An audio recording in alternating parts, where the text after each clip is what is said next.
Installing the toe kick.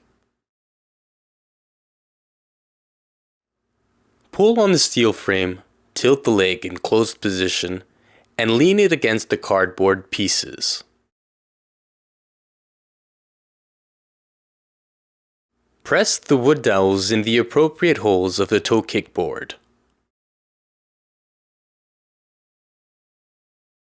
Then, insert with your fingers the anchor pins in the remaining holes.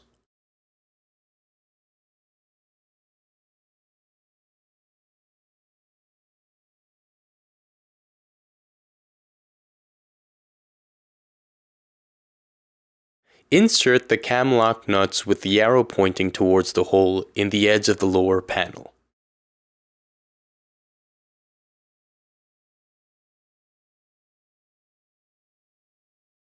Secure the toe kick to the cabinet by tightening each cam lock nut.